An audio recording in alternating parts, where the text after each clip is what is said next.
Hello and welcome back for the marquee matchup of the primary bracket, a battle for being the 4 seed in the quarterfinals or the 6 seed in the quarterfinals between the New York Titans, second in the East Division, and the San Antonio Soldados, second in the South Division. I'm Ethan Sturm. Noah Schwartz will be joining me in a minute for the call. San Antonio dominated their first game of the weekend, winning easily against the Toronto Raiders. New York had a few more hiccups against Kansas City. An almost grab by Kansas City would have swung the game all the way to level. I was called off. New York ran away in the quaffle game from there. But that all doesn't matter now. Both teams got a W on the board, and now it's a chance. A win puts you in a quarterfinal against Rochester. A loss puts you in a quarterfinal against Indianapolis. Chris LeCompte on the game as head ref, and we are about to get started here.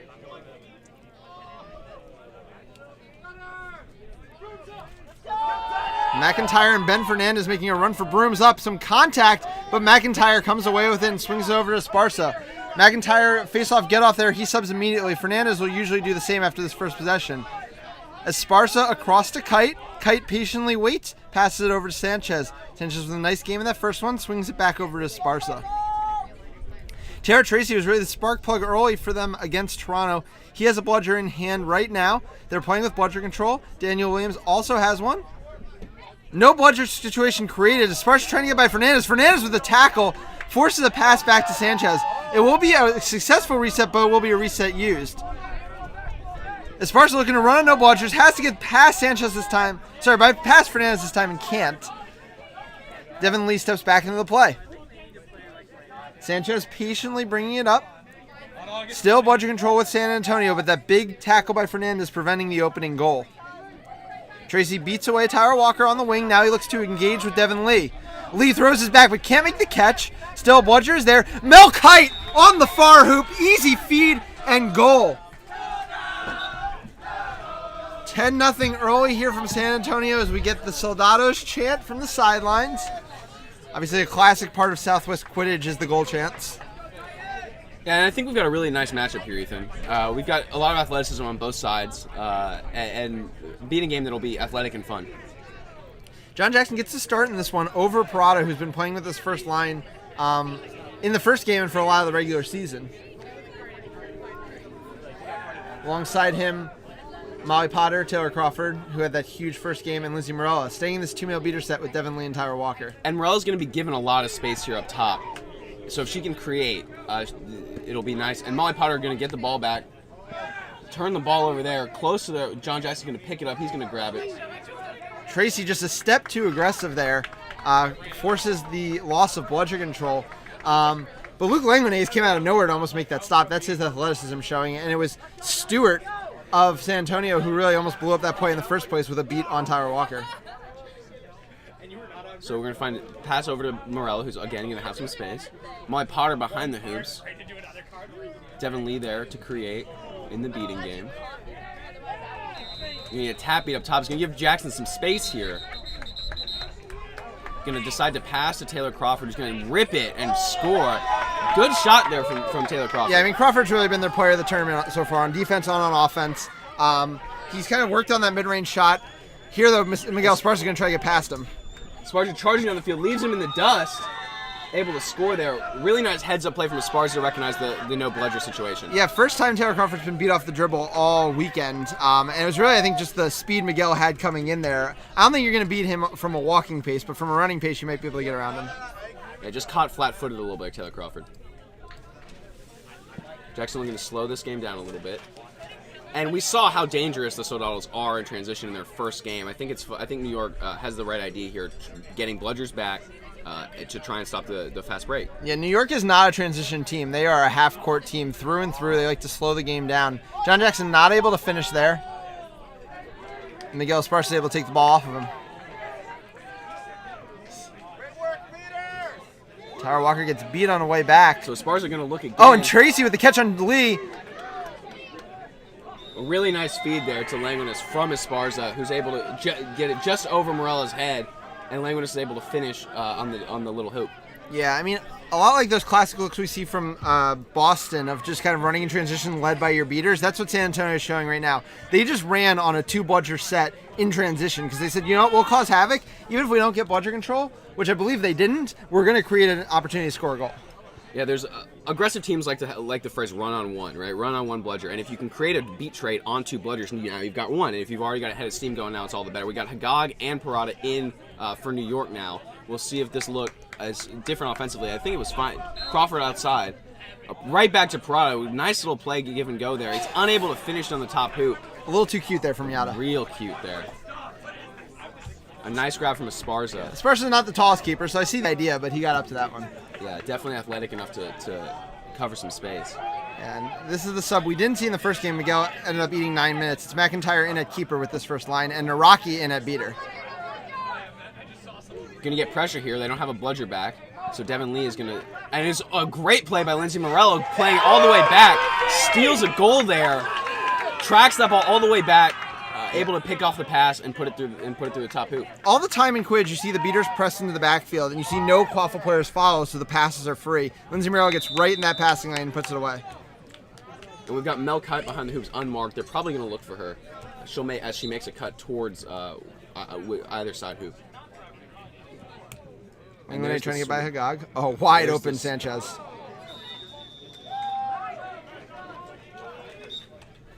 You know, if you're going to let San Antonio penetrate that deep into your zone, they're going to have passing options. And this team loves those mid-range passes. They hit them cleaner than almost any Quidditch team you will see.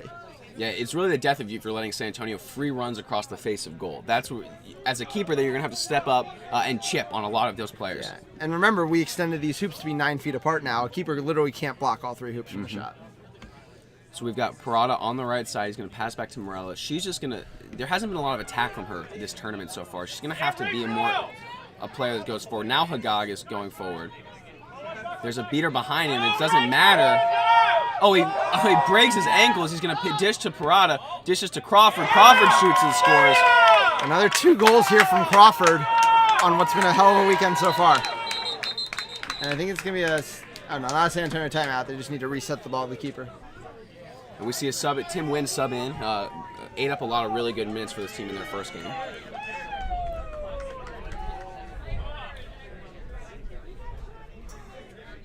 He's going to be marked by Lindsay Morella. It's McIntyre up top. It's a bumbled handoff. He's going to pick it up. God drops back. We've got a tackle up top in the beater game. Yeah, El Silver just dropped Ryan Naraki. Sanchez tries to pass to Mel Kite. It's not going to get through. Parada's going to look up. He's going to see if he wants to run. He's going to get a pick from Morella. He's coming across the screen. It's Hagag on the other side. He can't quite make the pass. McIntyre lays him out. A great play by Crawford there. And Mel Kite! Kite! Oh, but there's going to be a beater there. I like the idea by both of them, but in the end, it is just Titans ball. We've got a really nice game developing here. Yeah, no. A lot of athleticism on display, for sure. I liked what Parada did on that last play, knowing that it wasn't a shooting area, a threat at all, but Milkite was near the hoop and it is a passing threat. He was cheating way heavy on her, because daring you to take a shot that long. That's what you got to do. Know that the San Antonio team's not scared to throw that long mid-pass. Yeah, positioning. I think positioning has become more important for keepers now that the hoops are further apart. And Parada's going to pass behind the hoops to Morella. He's going to swing back over to Crawford. He's going to take another shot. Taylor Crawford converting on every shot. They're abusing this Taylor Crawford Melkite defensive matchup. Melkite, a great offensive player. Defense not quite at that level. And it's going to be Fernandez coming in for Crawford, who just has a great shift.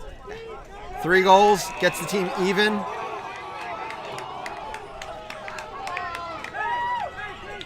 So it's going to be McIntyre up top. Kite, again, is going to be the unmarked player. Jazz Lou is now in a beater as well for New York. Naraki and Markle now in there together. Team USA beating pair. Ball tipped. Soldados are going to be able to recover it. I think that should be a reset used. It's hard to tell whether referee Chris Comp called it or not. Yep. Again, they try and make the pass to Kite. Parada's going to go down. He's going to make a dish to Fernandez. Fernandez is going to finish.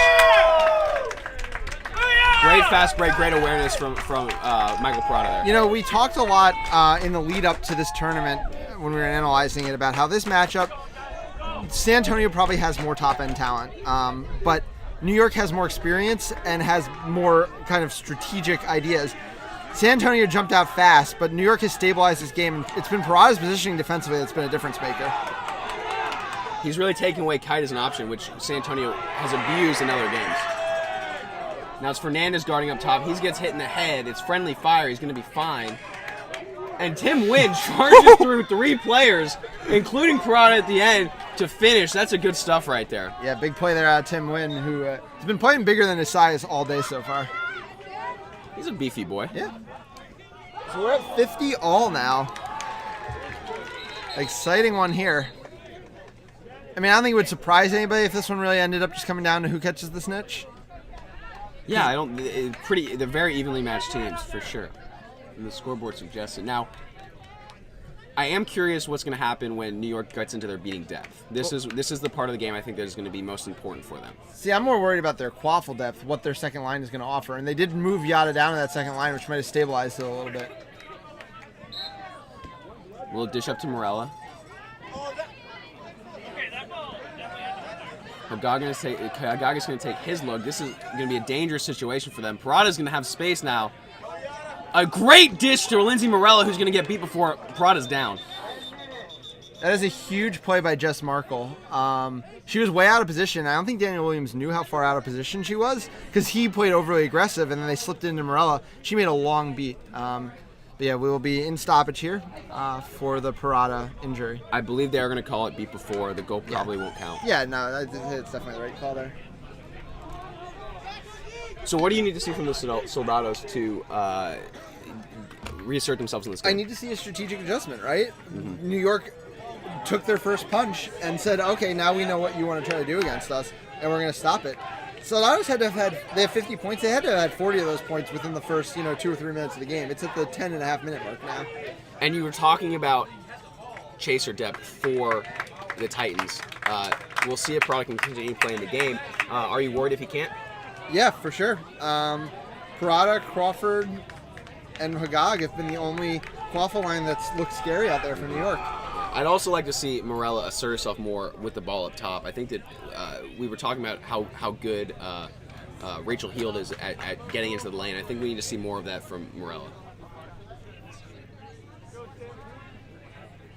Parada does seem to be walking off under his own power. I don't know if it's concussion protocol we'll be going into or what.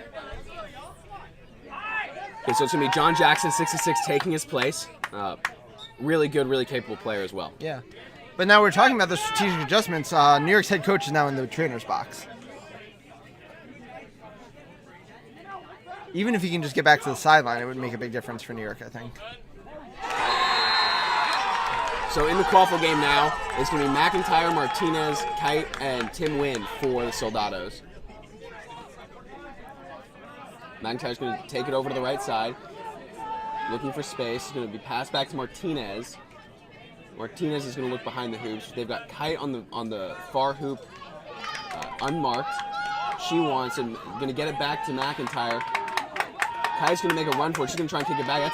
That is a good beat. Hagai's going to pick it up.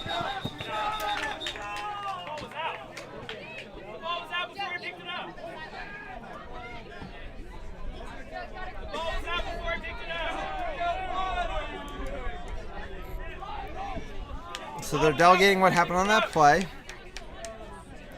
I think it should be New York balls when all is said and done.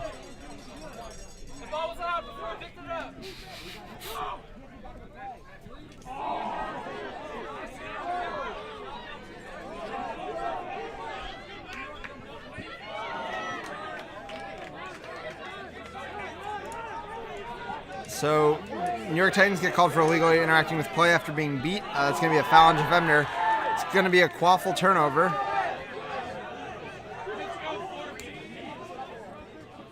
We're just in 11 minutes into this game, about halfway to the stoppage time.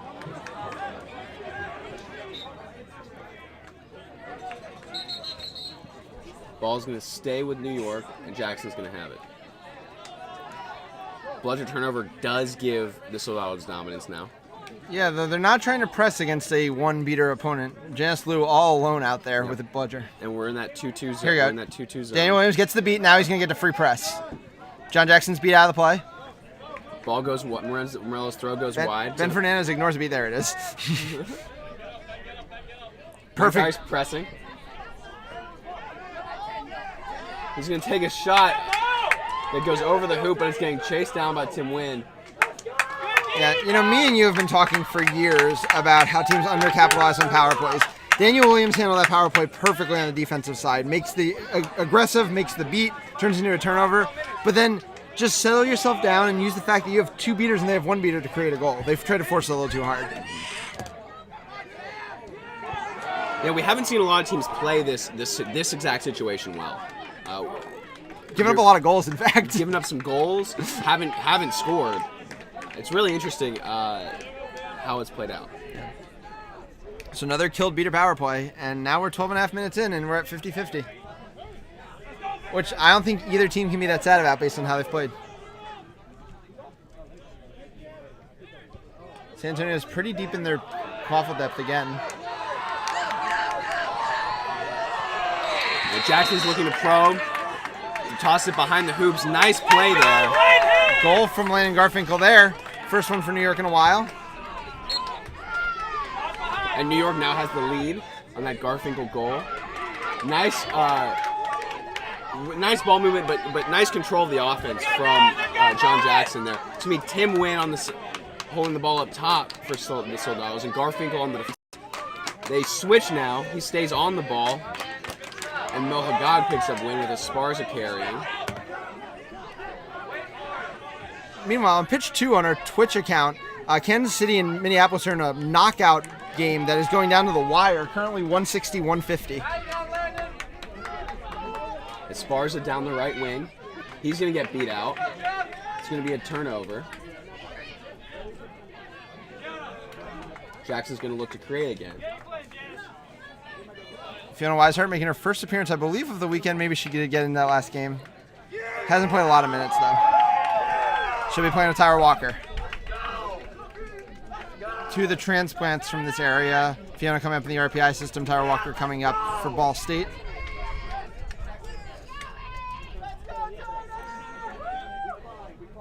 Now Jackson on the left wing with some beater support.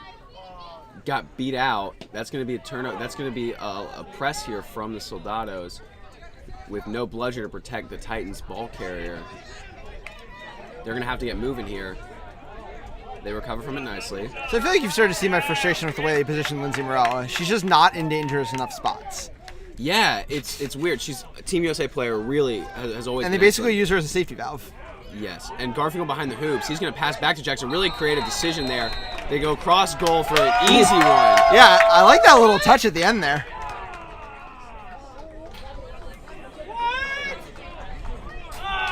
Oh, he was beat before. That last little adjustment he had to make to get that ball out made all the difference. And Miguel Esparza is going to capitalize on the other side.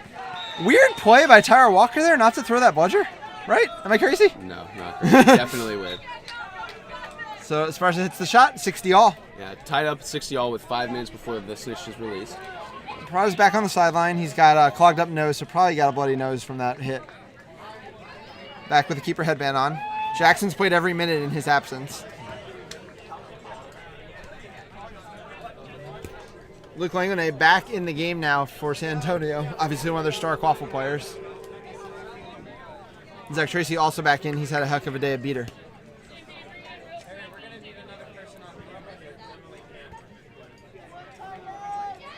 This ball's going to get swung to Morella up top. Back over to Jackson. Now Tyler Walker's going to try and create behind, and Jackson's going to drive through, get his arm twisted, but still be able to convert. Nice little play there from John Jackson. Yeah, that's kind of that Max Havlin look of getting all the way behind the defense and attacking from back there. And Tyler Walker was really able to create. Oh no, but Fiona Weishart doesn't notice Zach Tracy. She is able to clean it up in the end.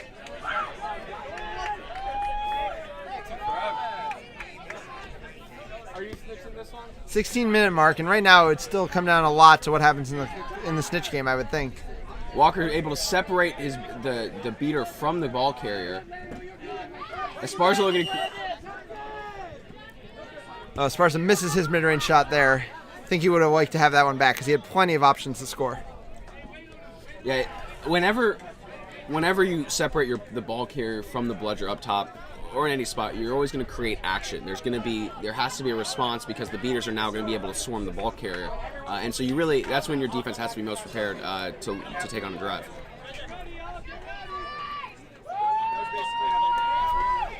Motion control is still with New York. They used it very well in the last possession. Let's see if they can do the same here. Yeah, we're going to get tap beat up top, give Yada space. That was a bad shot considering all the space and all the options he had. And now McIntyre's going to have the ball up top. High press from New York's beaters.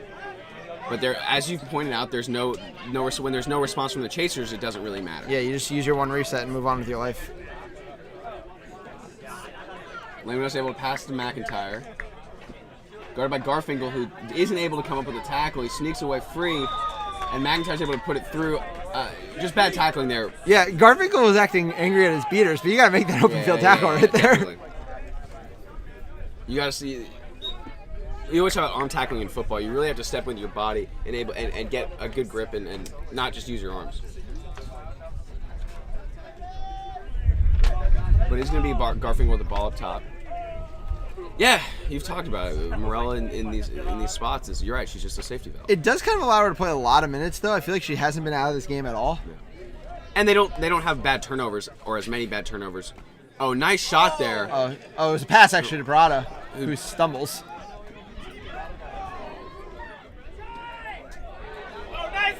Morella made a great heads-up play to keep the ball in it. Garfinkel isn't going to get back into play, though.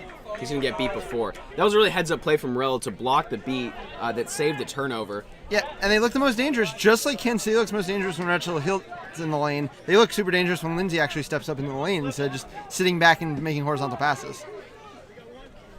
Chris De La Fuente making a ramming charge through Fiona That Weishart. didn't go through, but Bobble not able to handle it. Yeah, Jenna Adams wasn't able to handle that one. Bad pass, to be fair. Oh, not able to handle it again. Yeah, that one I don't have as much of an excuse for. So I'd like to see Taylor Crawford back in this game. Yeah. And Asking you shall receive, Noah. there you go. He's going to get it on the wing. He's going to look to drive. That's a wide open shot for him right there. And he scores. So he's been the best player on their team so far this he's game. probably played like 8 of the 19 minutes, and he scored 4 goals, and they have 8 goals total. So, yeah, he's been their team this tournament so far, and he's going to be fresh now because we're at the 10-minute mark. We've got a timeout from the Soldados. It's 80-70 New York. So they've held up well. The beating game has held up well when they've gone to their depth, and the Soldados have not been able to get out and run, and that's really been why they've been able to keep it close. So with the snitch coming on pitch, do you expect the Soldados to have the advantage again? Yeah, I mean, it kind of comes. They should be. I think this team's smart enough to not run through Taylor Crawford like Kansas City was trying to do in those snitch on pitch areas. And when you have Miguel Esparza and Luke Langlanay just running at you, it's going to be tough to stop. And Connor McIntyre. I think San Antonio should have an edge in the Quaffle game with snitch on pitch. I think so too. New York will win this game if they catch quickly, and if the snitch is not caught quickly, I think New York will lose. Yes, it'll be interesting to see if San Antonio considers what they did in the last game. I'm not sure who the snitch of this game is yet, but if there is a good snitch, what they did is what we had talked about their opponents in that game doing, which was Toronto to not really try to catch and put your beaters back in. That's what San Antonio ended up doing. They just won on Quaffle points. You could see them doing it here because New York hasn't had a great snitch game either this season. Maybe just try to run them off the field in the Quaffle game.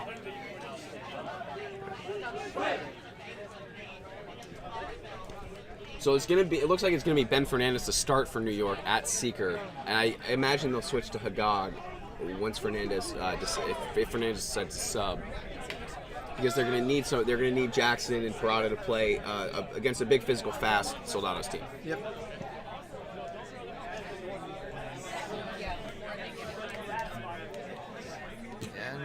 Soldados are basically back in most of their first line. Brooke Will, Luke Langlanay, Connor McIntyre, and Luis Sanchez.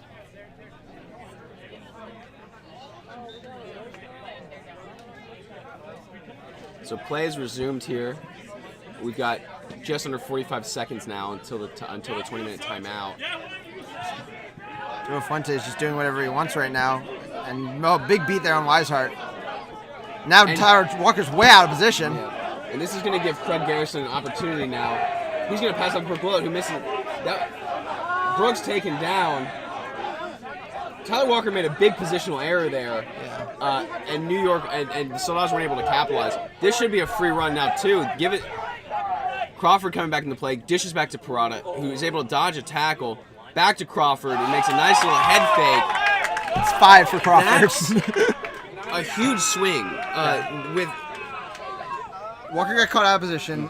Easily could have been a goal. Garrison even got by Crawford on that play, which should have made it even easier to be a goal. They don't score. It turns into a fast break going the other way, which is always the danger of attacking from behind if you give them the free fast break. And now New York sitting on bludger control, sitting on a 20-point lead. We're at the 20-minute mark, so this will be the last possession. Getting it to a 10-point advantage, maybe more importantly, getting bludger control would be big for San Antonio here.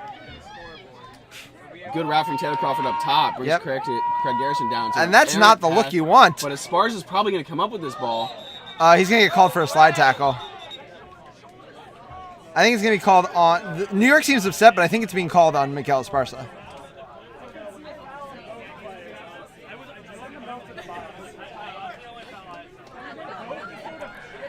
Did you like the pass from Garrison? I think it was it ended up kind of working out, but it seemed a little bold. It was ambitious. Ambitious. See what the refs delegate here. I'd be fine with a no call, but I could also see the slide tackle being called on Miguel. All right, so there's no call on the play, but because Parada did come up with possession there, it's a change of possession after 20 minutes. We go to the 20-minute timeout. So the extra 10-point cushion, I think, is huge for this New York team. Like I said, I think they have to catch a snitch quickly. I think that they're going to be a little bit overrun without it, or with the snitch on pitch.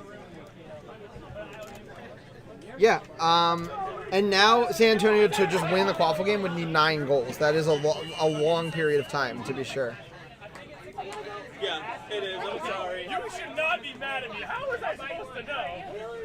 So it's going to be Zahn here to start for the Soldados at Seeker. Yeah, good this season. Had very little success against Matt Cooper in his first game here.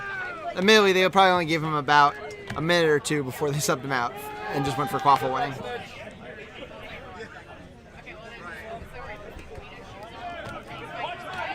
Ryan Davis will be our snitch for this one.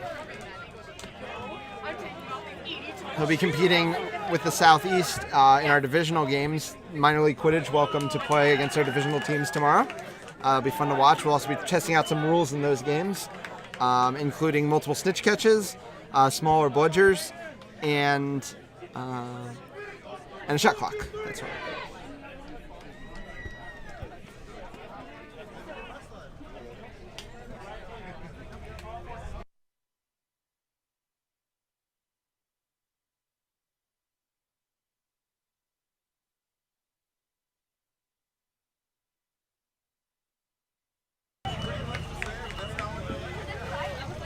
One thing I find interesting about the way San Antonio plays offense is they're not very good at getting Brooke Willett involved. They actually get Melkite involved better, but Brooke Willett, part of that Heat team that almost won a national championship this year, and just not many passes going her way this weekend. Yeah, there's a bit of a positional thing. Brooke Willett likes to stay a little bit more inside the hoops. Yeah. Kite is fine getting the ball from the hoops. Yeah. More of a Julia Bear model, to be sure. Right. So Logan's on seeking, as you said. We haven't gotten a step up yet, but I think it's going to be Ben Fernandez once again from New York.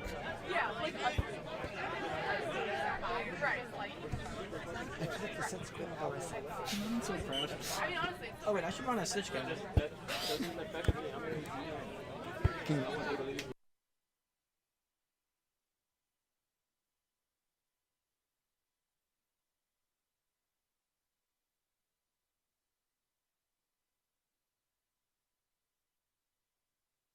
Now we've got the game started up again. It is going to be New York with bludger control. They are going to have the ball as well. The snitch is about to be released.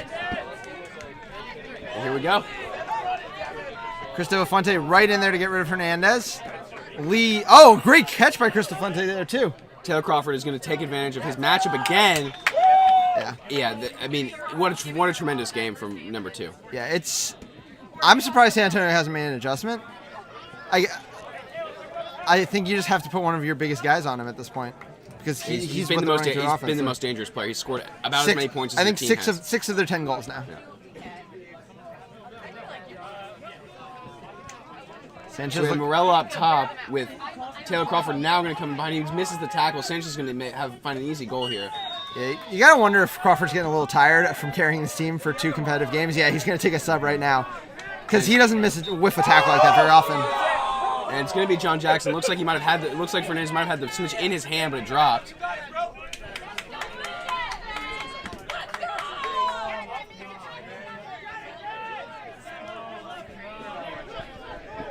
So New York intent to slow the game down a little bit here, but it is the Soldados with bludger control. Jackson's going to find himself. Oh, big misbeat by Naraki there on Steve Bolitsky, who's only been in for snitch on pitch. Fernandez is going to get another free look at Davis. Jackson looking to make a move up top. His pass is going to go right. Morello's going to pick it up. She's going to drive. They're going to run into Molly Potter. McIntyre's going to run down the field. He's not going to get caught.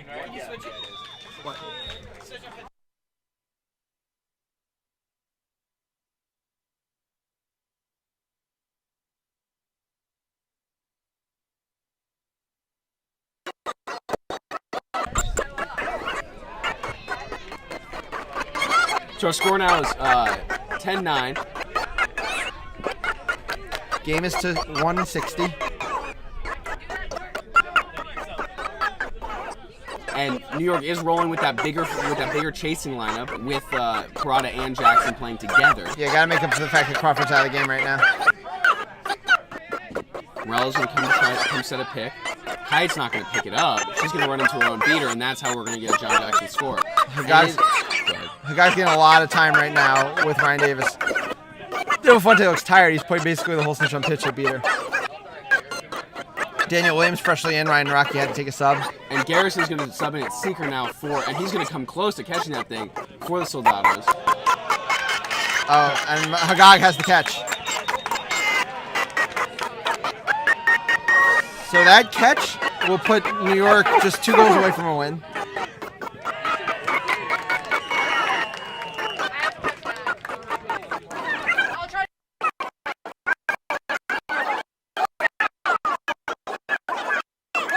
So that catch is good. 145.90, game to 160. New York still has to earn it. We've seen them a few times make the catch and be slow to score the last couple of goals. It happened in their game that they ended up winning against Boston, game 3 of their regular season series. It also happened against Rochester just a couple weekends ago. McIntyre, at minimum, might be able to get a goal here before the beaters can get active again. New York still with bludger control. The score is 145-90. We're playing to 160. McIntyre's just going to get wrapped up by Jackson. He's going to dish it back to Sanchez. Morello's going to be up on Sanchez. She's going to try and stand from him. Now the beaters are back. Now Molly Kite's got it. She's running towards goal. Parada's going to take it. He's got a free shot at goal here. He's going to be on the break. He knocks the bludger away. New York being very aggressive coming up. It's going to go to Morello. Soldados do a pretty good job of covering up that fast break opportunity. Morello's going to have it on the wing. She attacks. She just says to Molly Potter. Molly Potter shoots high. And Brooke Willet's able to come down with it. Nice defensive play there from San Antonio. Let's go, Titans!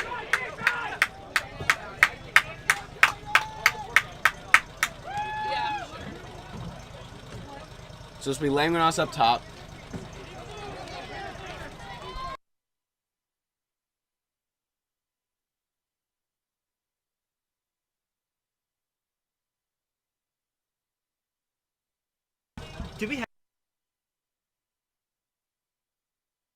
Now it's Molly Kite behind the hoops. She passes to Brooke Willett. Back to Langonos. He's going to pass to Martinez, who gets it taken down by John Jackson rather nicely. Great defensive play by Morella. And a nice beat to clean it up. Oh, a great play from Danny Williams, who was on his knees and caught. And there's no one to stop Hazlitt here. Hazlitt's got to shoot quickly, though. He's got 2 bludgers coming at him. They make a great beat. Oh, Dan Williams. Oh, no, Crystal Del Fuente saves the game with a beat.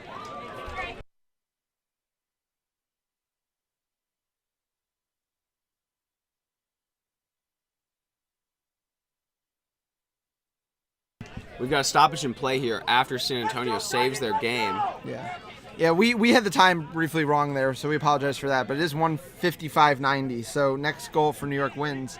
But that possession also kind of sums up Brian Hazlett's season, where he just couldn't put that one away, running against really nothing.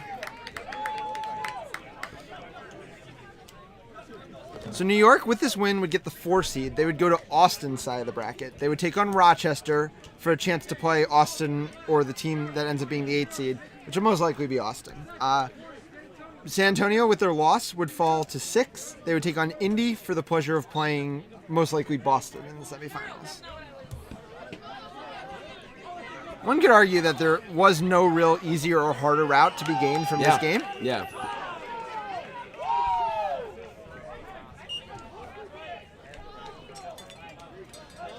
Laying us up top. Garrison's going to get the ball now. Morello was considering a kick stop there, and I really wanted to see it. Oh, a nice drive and dish to Molly Kite. Yeah, that ball was a dime right there. So we'll see if New York can put this game away.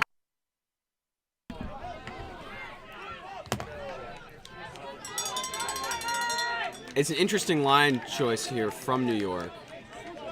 We've got Lee in the game for the first time. Yeah, maybe trying to get some depth in, rest some players, figure if it gets closer, they still got time to score. And Seems to be the thinking. It has to be 6 San Antonio goals without 1 New York goal. Nice dodge, Tyler! Which is almost what they saw on the other field, where Kansas City was on the edge of eliminating Minneapolis for like 5-6 minutes, and Minneapolis was creeping closer and closer. Okay, no, he doesn't get that. But KC did eventually emerge victorious. Not sure what the call is on the field. Lee's definitely does not have a driving path right now, though, so I'll have to slow it down. Garfinkel looking to drive on this side. Morello in the lane. She's going to shoot, score, and put it away. Nice shot there. Nice end from Morello. Yeah. And a really good game from New York. Yeah, and it shows one of the 2 ways this... Oh, they might call the goal off. It does show one of the 2 ways New York's been effectively attacking this game. Wow. They're going to call the goal no good.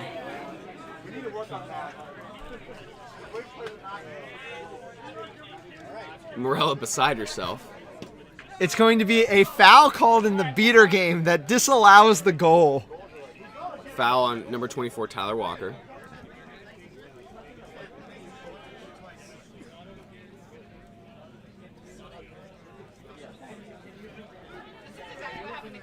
It's going to be a quaffle turnover. But the way things have proceeded this weekend, you figure that's going to be a New York goal with a down and beater anyway. Nice job by Zach Tracy clearing out the defense, but Garrison gets stuck in a corner.